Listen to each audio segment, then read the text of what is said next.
longe dos homens, só se dava bem com animais. Os seus pés duros quebravam espinhos e não sentiam a quentura da terra. Montado, confundia-se com um cavalo, grudava-se a ele e falava uma linguagem encantada, monossilábica e gutural que o companheiro entendia.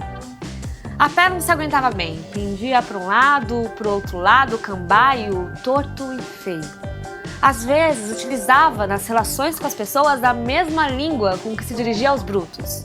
Exclamações, onomatopeias. Na verdade, falava pouco. Admirava as palavras compridas e difíceis da gente da cidade. Tentava reproduzir algumas em vão, mas sabia que elas eram inúteis e talvez perigosas. Esse é Fabiano, personagem de Vidas Secas de Graciliano Ramos, um dos escritores mais importantes da literatura brasileira. Segundo ele, suas personagens não eram seres construídos ou idealizados, mas homens que havia conhecido. É com isso em mente que eu vou falar do livro Almas da Terra, onde 15 personagens já conhecidos do autor são apresentados a nós leitores de uma maneira absolutamente profunda. Graciliano, como seus personagens, não era feito a verdades absolutas, mas um apaixonado pelo ser humano e pela relatividade de suas muitas verdades. É ele que não lembrava de seus livros pelo título, como conta o seu filho Ricardo Ramos, mas sim pelas almas que inventava, como as de Paulo Honório, Sinhá Vitória ou Fabiano, alma descrita no começo desse vídeo. Este livro que apresento hoje a vocês, ilustrado por Catarina Bessel, ainda tem uma cuidadosa curadoria da jornalista Januária Cristina Alves e Leusa Araújo, que selecionaram e reuniram trechos de livros já publicados de Graciliano Ramos, onde alguns dos seus principais e inesquecíveis personagens mostram toda a sua força e profundidade. Assim, o trabalho das duas organizadoras foi reunir diferentes personagens de Graciliano e a cada capítulo um personagem diferente. Como a narrativa se basta ali, naquele capítulo, elas fizeram tudo isso tomar a forma de um conto. Então, a gente vai ler um conto sobre o periquito Minsky, sobre a cachorrinha baleia, sobre uma das grandes criações de Graciliano, que é o Paulo Honório, enfim, vários outros.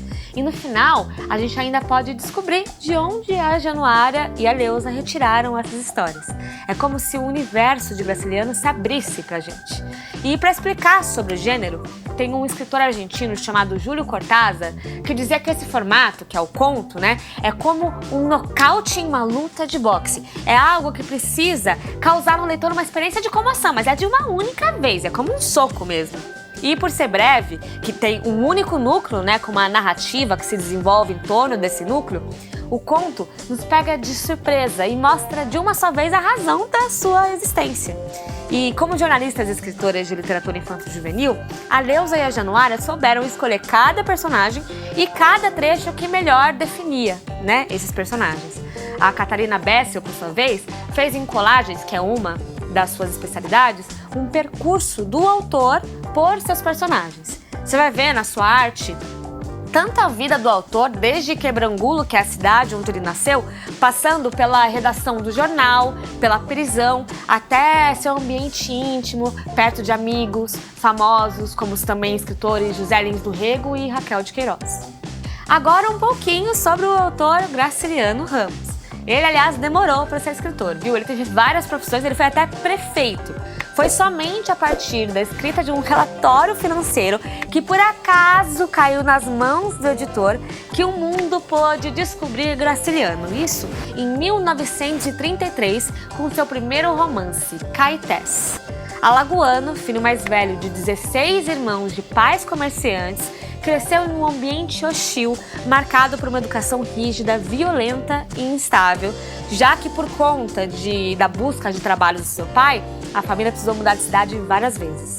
Até sua morte, mesmo como um escritor já reconhecido, ele não foi rico, ao contrário, precisou, por exemplo, publicar Vidas Secas, seu quarto livro, em várias partes dos jornais, que é o que a gente chamava de fascículos, e daí assim ele ia poder receber o pagamento a cada entrega, sabe? E manter em dia o aluguel da pensão em que vivia com sua esposa e filhos.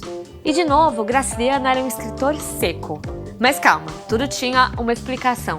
ele escrevia de maneira direta. Por exemplo, ele não usava reticência, que são os 3 pontinhos, sabe? Porque ele achava melhor dizer do que deixar algo no ar. E também não usava ponto de exclamação não, porque ele não ficava se espantando à toa. Seu amigo Antônio Cândido brincava que parecia que ele escrevia pagando por cada palavra, como se fosse um telegrama, que é uma maneira tipo o Twitter, mas paga de se comunicar lá na época dele. Mas sabe o que é mais doido? É que mesmo de maneira concisa, a carga emocional parece mais bruta. Parece que todo o sentimento do mundo fica em uma única frase ou em uma única palavra. Daí a gente vai lendo e sofrendo, lendo e sentindo.